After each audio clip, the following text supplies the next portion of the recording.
Students, धारा विद्युत में हमारा अगला टॉपिक है व्हीटस्टोन सेतु। परीक्षा की दृष्टि से ये काफी महत्वपूर्ण टॉपिक है। ये व्हीटस्टोन सेतु जो होता है ये है क्या, देखिए इसमें चार प्रतिरोध पी क्यू आर एस किसी भी वर्ग के या आयत के चार कोनों पर लगे हुए हैं, ठीक है।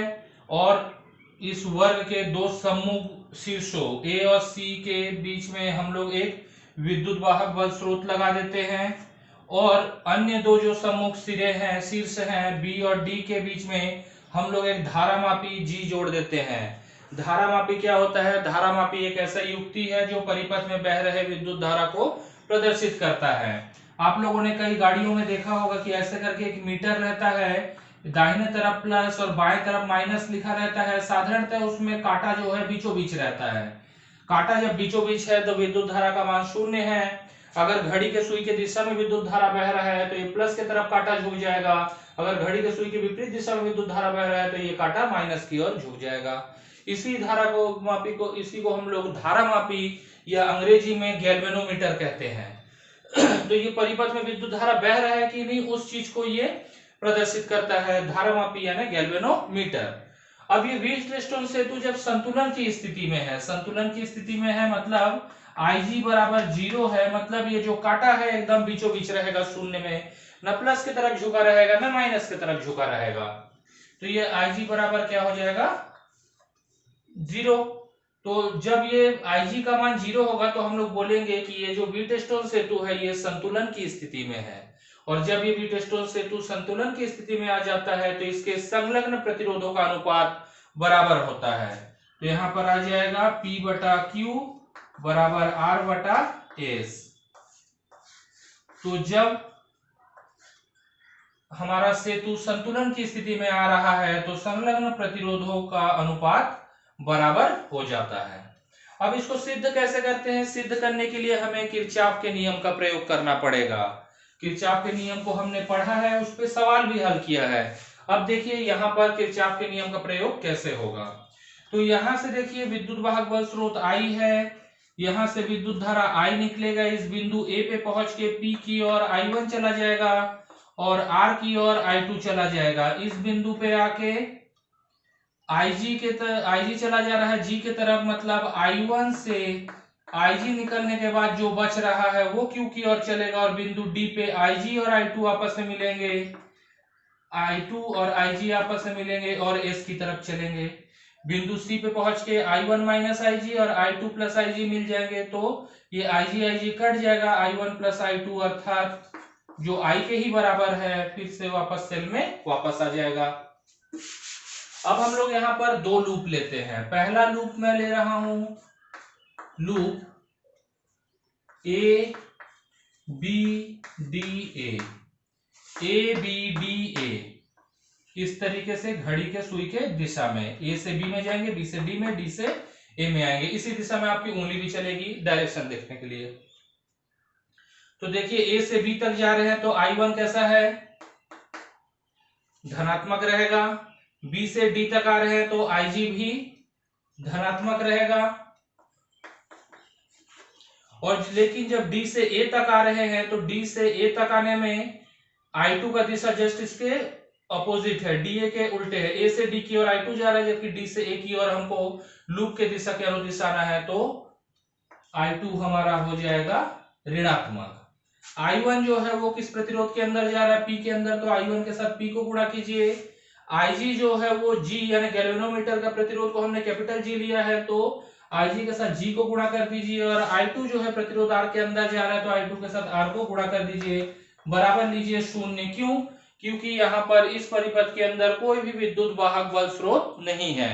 क्या कोई सेल लगा हुआ है? नहीं, सेल ये बाहर में है। अगर आप दूसरा कोई परिपथ लेते हैं ADC करके, इस नीचे वाले परिपथ को लेते तो विद्युत वाहक बल स्रोत E होता, लेकिन ABDA के अंदर कोई भी विद्युत वाहक बल स्रोत नहीं है। यहां तक कोई डाउट? यहां तक ये हो गया। अब देखिए संतुलन की स्थिति में, संतुलन की स्थिति में, संतुलन की स्थिति में IG बराबर हो जाएगा 0। IG बराबर 0 हो जाएगा तो ये पद हो गया हमारा 0। तो I1 गुणित P माइनस I2 गुणित R बराबर हो जाएगा 0। तो I1P बराबर हो जाएगा I2R। समीकरण 1 करके इसको छोड़ दीजिए। आपको समझ में आ गया होगा कि ये लूप ABDA से हमने इस समीकरण को कैसे निकाला, लूप नियम का प्रयोग करते हुए। संतुलन की स्थिति में IG के मान को 0 करते हैं तो ये पद 0 हो गया, ये पद माइनस में था, दाईं तरफ जाके प्लस बन गया, ये हो गया हमारा समीकरण 1।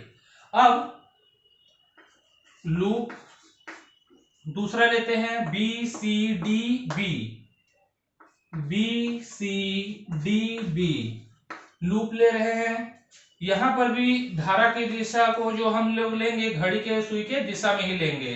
तो B से C तक आ रहे हैं तो I1 माइनस IG धनात्मक होगा।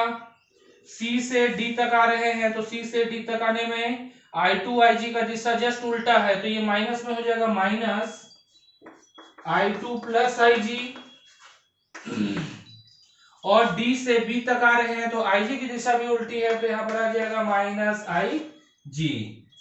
अब देखिए I1 माइनस IG जो है वो किसके अंदर जा रहा है, Q के अंदर जा रहा है। तो यहां पर हम Q का गुणा कर देते हैं, माइनस, यहां थोड़ा सा जगह कम हो जा रहा है तो माइनस IG लेते हैं। हाँ, I2 प्लस IG किसके अंदर जा रहा है, S के अंदर, और IG जा रहा है G के अंदर, बराबर हो जाएगा 0। क्योंकि इस बार भी जो ये परिपथ हम लोग बंद लूप ले रहे हैं BCDB, इसके अंदर कोई भी विद्युत वाहक बल स्रोत नहीं है, पावर सप्लाई लगा हुआ नहीं है। फिर से संतुलन की स्थिति लेंगे, संतुलन की स्थिति ले लेंगे तो IG के मान को 0 लेना पड़ेगा, मतलब गैल्वेनोमीटर का कांटा बीचों बीच है। तो यहां देखिए ये IG, इस IG और इस IG का मान 0 हो गया। तो यहाँ पर जितने IG हैं सभी का मान 0 करने के बाद क्या बचेगा, यहाँ पर बच जाएगा I1Q माइनस I2S बराबर 0। यहाँ पर आ जाएगा I1Q बराबर I2S, समीकरण 2 हो गया। अब समीकरण 1 में समीकरण 2 का भाग दीजिए, समीकरण 1 में समीकरण 2 का भाग दे देते तो यहाँ आ जाएगा I1 बटे P बटे I1 बटे Q बराबर I2 बटे R बटे I2 S। I2 कटा, I1 कट गया तो यहाँ पर हमारा आ जाता है P बटा Q बराबर R बटा S। यही है हमारा व्हीटस्टोन सेतु। व्हीटस्टोन सेतु क्या बोलता है, किसी भी वर्ग के यदि चारों भुजाओं पर प्रतिरोध लगे हुए हैं, दो सम्मुख शीर्षों के बीच में विद्युत वाहक बल स्रोत और अन्य दो शीर्षों के बीच में एक धारामापी जुड़ा हुआ है, तो संतुलन की अवस्था में, जब सेतु संतुलन की अवस्था में है अर्थात IG का मान 0 है, तब संगत भुजाओं के प्रतिरोध का अनुपात बराबर होता है। संलग्न मतलब आपस में जुड़े हुए। देखिए AB और BC या AB या AD आपस में जुड़े हुए हैं तो AB का प्रतिरोध और BC का प्रतिरोध, ठीक है, P बटा Q। उसी प्रकार AD और DC जुड़े हुए हैं तो R बटा S के बराबर हो गया।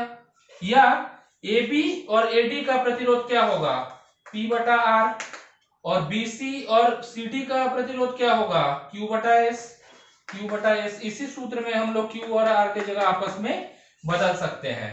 तो जब सेतु हमारा संतुलन की अवस्था में है तो संलग्न भुजाओं के प्रतिरोधों का अनुपात बराबर होता है। इसी को बोलते हैं व्हीटस्टोन सेतु का सिद्धांत। ये एक सैद्धांतिक सेतु है, इसका प्रयोग आगे चल के हम लोगों को मीटर सेतु में करना है। व्यवहारिक प्रयोग, इसी व्हीटस्टोन सेतु का व्यवहारिक प्रयोग हमारा मीटर सेतु पे होगा। मीटर सेतु पे सवाल परीक्षा में पूछे जाते हैं और मीटर सेतु आपके प्रैक्टिकल का भी हिस्सा है, तो उसको ध्यान से समझना है। मेरे ख्याल से व्हीटस्टोन सेतु आपको समझ में आ गया होगा। व्हीटस्टोन सेतु क्या बोलता है कि संतुलन की अवस्था में संलग्न भुजाओं के प्रतिरोधों का अनुपात बराबर होता है। तो ये रहा आपका व्हीटस्टोन सेतु। उम्मीद है आपको समझ में आया होगा। कुछ भी डाउट होगा तो आप मुझे कमेंट कर सकते हैं। इस कोर्स से रिलेटेड जो भी आपका फीडबैक हो मुझे कमेंट के माध्यम से जरूर बताइएगा। अगर ये लेक्चर आपको अच्छा लगा होगा, ये कोर्स आपको उपयोगी लग रहा होगा तो एक लाइक जरूर प्रेस कीजिएगा और अपने सहपाठियों को या मित्र जिनको आप जानते हैं कि वो भी कक्षा 12वीं में पढ़ते हैं, उनसे इस चैनल के बारे में चर्चा जरूर कीजिएगा ताकि उनको भी लाभ मिल सके। धन्यवाद।